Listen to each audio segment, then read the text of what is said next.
レモン、梶井元次郎。得体の知れない不吉な塊が私の心を終始押さえつけていた。焦燥と言おうか、嫌悪と言おうか。酒を飲んだ後に二日酔いがあるように、酒を毎日飲んでいると二日酔いに相当した時期がやってくる。それが来たのだ。これはちょっといけなかった。結果した配線カタルや神経衰弱がいけないのではない。また、背を焼くような借金などがいけないのではない。いけないのはその不吉な塊だ。以前私を喜ばせたどんな美しい音楽も、どんな美しい詩の一節も、辛抱がならなくなった。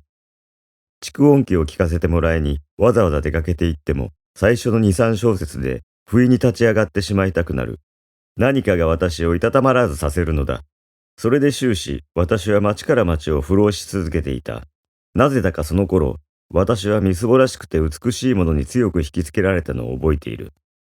風景にしても壊れかかった街だとか、その街にしてもよそよそしい表通りよりも、どこか親しみのある汚い洗濯物が干してあったり、ガラクタが転がしてあったり、むさ苦しい部屋が覗いていたりする裏通りが好きであった。雨や風が蝕んで、やがて土に帰ってしまう。といったような趣のある街で、土塀が壊れていたり、家並みが傾きかかっていたり、勢いのいいのは植物だけで、時とするとびっくりさせるようなひまわりがあったり、カンナが咲いていたりする。時々私はそんな道を歩きながら、ふとそこが京都ではなくて、京都から何百里も離れた仙台とか長崎とか、そのような市へ、今自分が来ているのだ、という錯覚を起こそうと努める。私は、できることなら京都から逃げ出して、誰一人知らないような市に行ってしまいたかった。第一に安静。がらんとした旅館の一室。正常な布団。匂いのいい茅と、海苔のよく効いた浴衣。そこで一月ほど何も思わず横になりたい。願わくはここがいつの間にかその市になっているのだったら、錯覚がようやく成功し始めると、私はそれからそれへ想像の絵の具を縫い付けていく。何のことはない。私の錯覚と壊れかかった街との二重写しである。そして私は、その中に現実の私自身を見失うのを楽しんだ。私はまた、あの花火というやつが好きになった。花火そのものは第二弾として、あの安っぽい絵の具で赤や紫や木や青や、様々な縞模様を持った花火の束、中山寺の星下り、花合戦、枯れすすき、それからネズミ花火というのは、一つずつ輪になっていて箱に詰めてある。そんなものが変に私の心をそそった。それからまた、ビードルという色ガラスでタイや花を打ち出してあるおはじきが好きになったし、南京玉が好きになった。またそれを舐めてみるのが私にとって何とも言えない享楽だったのだ。あのビードルの味ほどかすかな涼しい味があるものか。私は幼い時よくそれを口に入れては父母に叱られたものだが、その幼児の甘い記憶が大きくなって落ちぶれた私に蘇ってくるせいだろうか。全くあの味にはかすかな爽やかななんとなくシビといったような味覚が漂ってくる。察しはつくだろうが、私にはまるで金がなかった。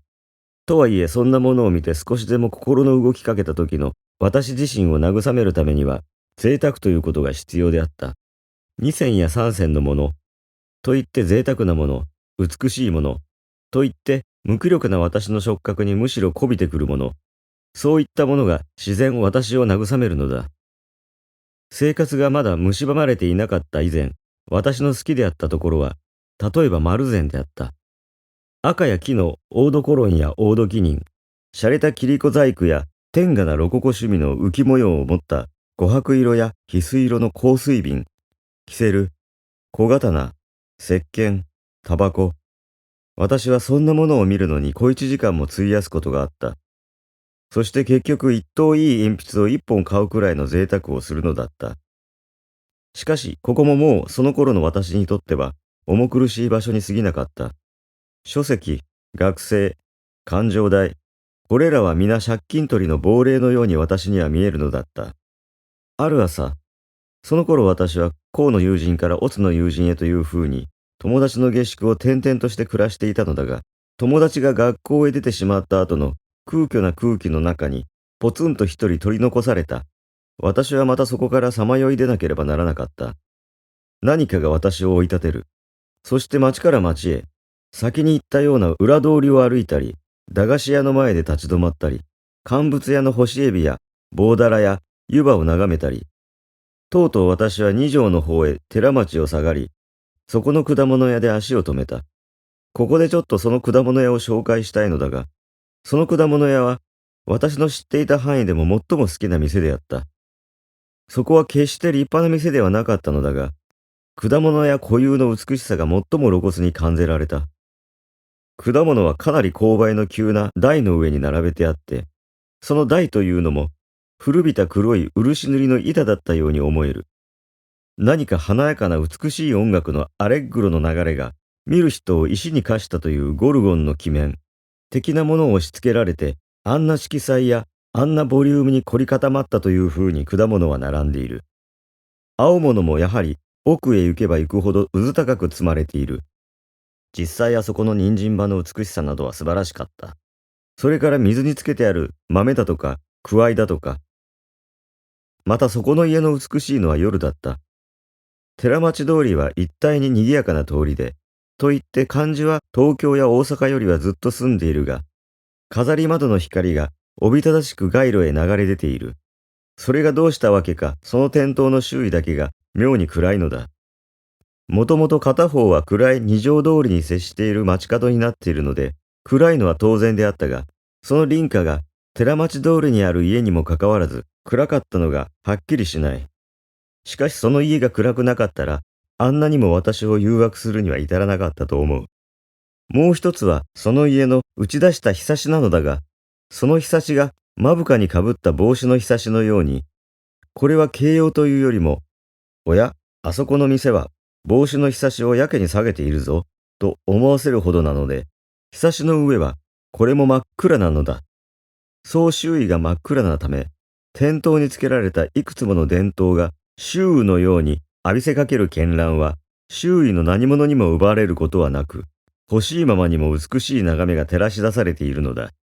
裸の電球が細長い螺旋棒をキリキリ目の中へ差し込んでくる往来に立って、また近所にある鍵屋の2階のガラス窓を透かして眺めたこの果物店の眺めほど、その時々の私を強がらせたものは、寺町の中でも稀だった。その日私はいつになくその店で買い物をした。というのはその店には珍しいレモンが出ていたのだ。レモンなどごくありふれている。だがその店というのも、みすぼらしくはないままでも、ただ当たり前の八百屋に過ぎなかったので、それまであまり見かけたことはなかった。一体私はあのレモンが好きだ。レモンエローの絵の具をチューブから絞り出して固めたようなあの単純な色も、それからあの竹の詰まった防水型の格好も、結局私はそれを一つだけ買うことにした。それからの私はどこへどう歩いたのだろう。私は長い間街を歩いていた。終始私の心を押さえつけていた不吉な塊が、それを握った瞬間からいくらか緩んできたと見えて、私は街の上で非常に幸福であった。あんなにしつこかった憂鬱が、そんなものの一家で紛らされる。あるいは不審なことが、逆説的な本当であった。それにしても、心というやつは、なんという不可思議なやつだろう。そのレモンの冷たさは例えようもなかった。その頃私は、配線を悪くしていて、いつも体に熱が出た。事実、友達の誰彼に私の熱を見せびらかすために手の握り合いなどをしてみるのだが、私の手のひらが誰のよりも熱かった。その熱いせいだったのだろう。握っている手のひらから身内に染み通っていくようなその冷たさは心よいものだった。私は何度も何度もその果実を鼻に持って行っては嗅いでみた。それの産地だというカリフォルニアが想像に上ってくる。漢文で習った梅感謝の言の中に書いてあった鼻を打つという言葉がキレキレに浮かんでくる。そして深々と胸いっぱいににおやかな空気を吸い込めば、いつぞ胸いっぱいに呼吸したことのなかった私の体や顔には温かい血のほとぼりが昇ってきて、なんだか身内に元気が目覚めてきたのだった。実際あんな単純な霊覚や触覚や嗅覚や視覚がずっと昔からこればかり探していたのだと言いたくなったほど、私にしっくりしたなんて私は不思議に思える。それがあの頃のことなんだから。私はもう往来を軽やかな興奮に弾んで、一種誇りかな気持ちさえ感じながら、美的装束をして街を闊歩した詩人のことなどを思い浮かべては歩いていた。汚れた手ぬぐいの上へ乗せてみたり、マントの上へあてがってみたりして、色の反転を図ったり、またこんなことを思ったり、つまりはこの重さなんだな。その重さこそ常々尋ねあぐんでいたもので、疑いもなくこの重さはすべての良いもの、すべての美しいものを重量に換算してきた重さであるとか、思い上がった快逆心からそんな馬鹿げたことを考えてみたり、何がさて私は幸福だったのだ。どこをどう歩いたのだろう。私が最後に立ったのは丸善の前だった。平常、あんなに避けていた丸善が、その時の私にはやすやすと入れるように思えた。今日は一つ入ってみてやろう。そして私はずかずか入っていった。しかしどうしたことだろう。私の心を満たしていた幸福な感情はだんだん逃げていった。香水の瓶にも、キセルにも、私の心はのしかかってはいかなかった。憂鬱が立て込めてくる。私は歩き回った疲労が出てきたのだと思った。私は画本の棚の前へ行ってみた。画集の重たいのを取り出すのさえ常に増して力がいるな、と思った。しかし私は一冊ずつ抜き出しては見る。そして開けては見るのだが、克明にはぐっていく気持ちはさらに湧いてこない。しかも呪われたことには、また次の一冊を引き出してくる。それも同じことだ。それでいて、一度バラバラとやってみなくては気が済まないのだ。それ以上はたまらなくなってそこへ置いてしまう。以前の位置へ戻すことさえできない。私は幾度もそれを繰り返した。とうとうおしまいには日頃から大好きだったアングルの橙色の重い本までなお一層の耐え難さのために置いてしまった。なんという呪われたことだ。手の筋肉に疲労が残っている。私は憂鬱になってしまって、自分が抜いたまま積み重ねた本の群れを眺めていた。以前にはあんなに私を引きつけた画本がどうしたことだろう。一枚一枚に目をさらし終わって後、さてあまりに尋常な周囲を見回す時のあの変にそぐわない気持ちを、私は以前には好んで味わっていたものであった。あ、そうだそうだ。その時私はたもとの中にレモンを思い出した。本の色彩をごちゃごちゃに積み上げて、一度このレモンで試してみたら、そうだ。私にまた先ほどの軽やかな興奮が返ってきた。私は手当たり次第に積み上げ、また慌ただしく潰し、また慌ただしく築き上げた。新しく引き抜いて付け加えたり、取り去ったりした。奇怪な幻想的な白が、その度に赤くなったり青くなったりした。やっとそれは出来上がった。そして軽く踊り上がる心を制しながら、その城壁の頂に恐る恐るレモンを据え付けた。そしてそれは上出来だった。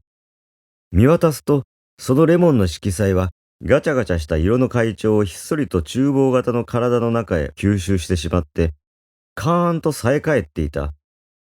私は埃っぽい丸善の中の空気が、そのレモンの周囲だけ変に緊張しているような気がした。私はしばらくそれを眺めていた。不意に第二のアイデアが起こった。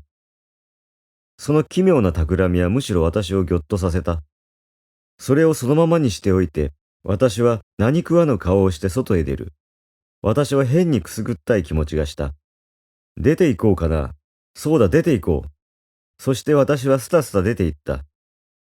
変にくすぐったい気持ちが街の上の私を微笑ませた。丸善の棚へ黄金色に輝く恐ろしい爆弾を仕掛けてきた奇怪な悪漢が私で、もう10分後にはあの丸善が美術の棚を中心として大爆発をするのだったらどんなに面白いだろう。私はこの想像を熱心に追求した。そうしたらあの気詰まりな丸善も木っ端みじんだろう。そして私は活動写真の看板画が期待な趣で街を彩っている峡谷を下っていった。